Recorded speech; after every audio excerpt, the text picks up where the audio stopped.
Welcome to my YouTube channel. This is an Islamic channel.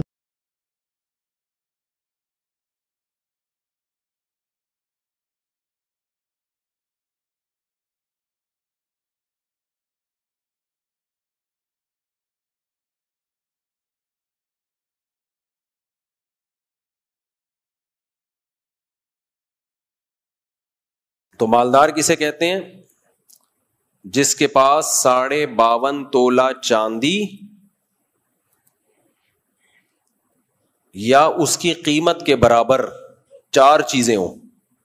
52.5 تولہ چاندی کے آج کے ریٹ کیا ہیں؟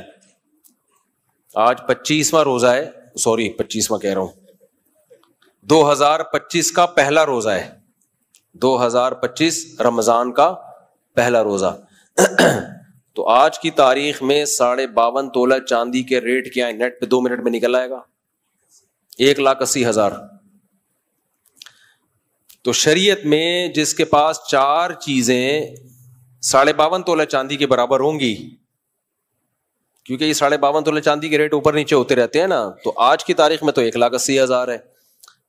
تو جس کے پاس 4 چیزیں 1,80,000 کے برابر ہو گئیں، وہ شریعت کی نظر میں کیا ہے؟ مالدار۔ قرضے نکال کے، تو وہ 4 چیزیں کیا ہیں؟ سونا، چاندی، کیش اماؤنٹ اور تجارتی مال۔ تجارتی مال کسے کہتے ہیں؟ ہر وہ مال جو بیچا ہو خریدا ہو اس نیت سے کہ بیچوں گا، ان میں ایک شرط بھی ختم ہو گئی نا تو وہ تجارتی مال نہیں کہلائے گا۔ خریدا تھا بیچنے کے لیے، لیکن جس دن زکوٰۃ نکالنی تھی اس سے پہلے بیچنے کی نیت ختم ہو گئی تو وہ تجارتی مال نہیں رہا۔ خریدا تھا استعمال کے لیے، لیکن زکوٰۃ جس دن دینی تھی اس دن بیچنے کی نیت ہو گئی تو بھی مال تجارت نہیں ہے، کیونکہ خریدتے ہوئے بیچنے کی نیت نہیں تھی۔ تو دکان میں جو مال پڑا ہوتا ہے نا، یہ سارا مال تجارت ہوتا ہے، کیونکہ سارا خریدا ہوتا ہے بیچنے کے لیے۔ اس طرح اسٹیٹ ایجنٹ جو پلاٹ خریدتے ہیں بیچنے کے لیے، یا آپ اسٹیٹ ایجنٹ کو بولتے ہیں یار خرید اور بیچ، کمیشن رکھ لے اور بیچ لے، یا آپ بس بیچنا خریدنے کی نیت سے، خریدنا بیچنے کی نیت سے، ہر وہ چیز جو بیچنے کے لیے خریدی گئی ہو وہ کیا کہلاتی ہے؟ تجارتی مال۔ آپ نے چوزے خریدے بیچنے کے لیے کہ بڑے ہو کے بیچ دوں گا، مال تجارت ہے۔ آپ نے مرغی خریدی کہ انڈے دے گی، چوزے بیچوں گا، یہ مال تجارت نہیں ہے۔ سمجھ رہے ہو؟ کیونکہ مرغی جو خریدی تھی وہ بیچنے کے لیے نہیں، وہ انڈوں کے لیے، تو اس مرغی پہ زکوٰۃ نہیں ہے، کیونکہ مرغی خریدی تھی انڈے دینے کے لیے، انڈے اس لیے کہ اس کے چوزے بیچوں گا۔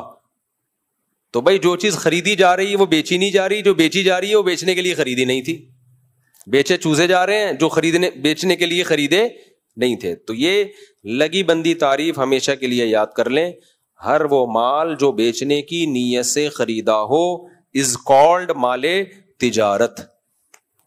اور سونا چاندی چاہے وہ استعمال کے ہوں یا نہ ہو، بہر صورت ان پہ زکوٰۃ ہے۔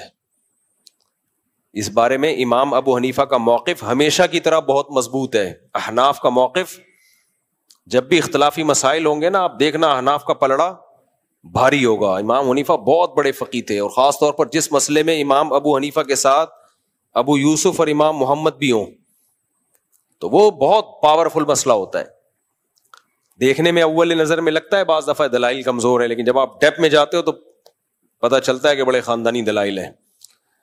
تینوں امام کسی میں جمع ہو جائیں تو امام ابو حنیفہ کبھی یہی رائے ہے کہ زیور استعمال کا ہوگا تو بھی زکوٰۃ ہے، استعمال کا نہ ہو تو بھی زکوٰۃ ہے۔ ویسے استعمال کی چیزوں پہ زکوٰۃ نہیں ہوتی، لیکن سونے اور چاندی پہ ہوتی ہے، زیور نہیں، یعنی سونے اور چاندی کے زیور پہ ہوتی ہے، اور چاندی کا زیور بھی اگر وہ استعمال کا بھی ہے تو بھی زکوٰۃ ہے۔ اور اس کی دلیل ہے، صحیح حدیث ہے، نبی صلی اللہ علیہ وسلم کے پاس کچھ خواتین آئیں، ان کے ہاتھ میں سونے کے کنگن تھے۔ آپ صلی اللہ علیہ وسلم نے فرمایا کیا تم اس کی زکوٰۃ دیتی ہو؟ انہوں نے فرمایا نہیں۔ فرمایا کیا تم یہ چاہتی ہو کہ اللہ تعالیٰ تمہارے ہاتھ میں قیامت میں اس کے بدلے میں آگ کے کنگن پہنائے؟ تو یہ صحیح حدیث ہے۔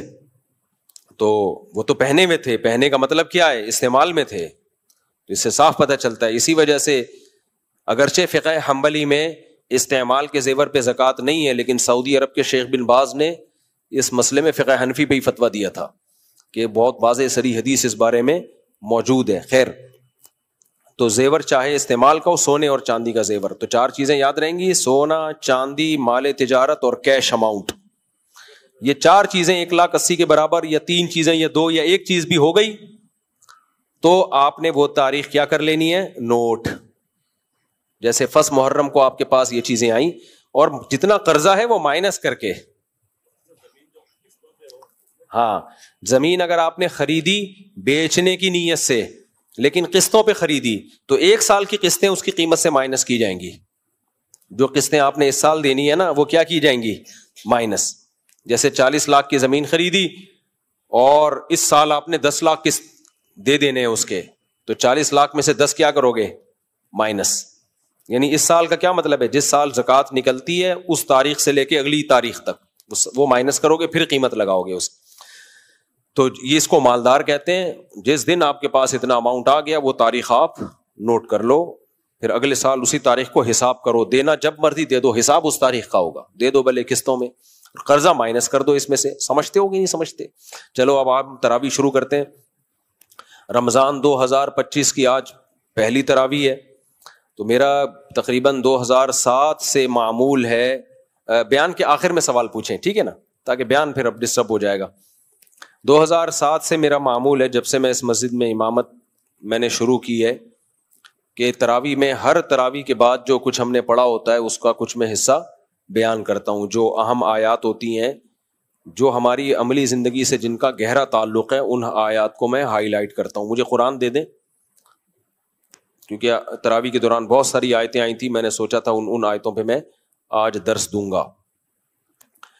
تو یہ روزانہ ہوا کرے گا، آپ لوگ اس میں پابندی سے اچھے بچوں کی طرح بیٹھا کریں گے. خواتین جو بیان سن رہی ہیں وہ بھی پابندی سے بیٹھیں، آپ لوگ بھی پابندی سے بیٹھیں.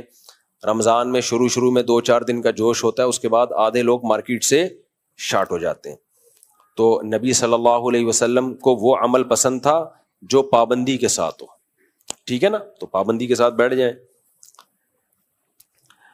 آج ہم نے سورہ بقرہ شروع کی ہے، سورہ فاتحہ سے. سورہ فاتحہ کی جو سب سے اہم ترین آیت ہے، پوری سورہ فاتحہ ہی سب سے اہم ہے، لیکن اللہ نے قرآن شروع کرنے سے پہلے ہم سے ایک معاہدہ کروایا ہے. وہ معاہدہ یہ کروایا ہے، ایاک نعبد و ایاک نستعین. 2 طبقے ہیں جن سے ہماری راہیں یہاں سے الگ ہو جاتی ہیں. دنیا میں نا 3 طرح کے لوگ مارکیٹ میں پائے جاتے ہیں. بیسک قسمیں انسانوں کی کتنی ہیں؟ بولو 3. بیسک قسمیں 3 ہی ہیں. ایک وہ جو بالکل سرے سے خدا کا انکار کر دیتے ہیں، ایتھیس، ملحد.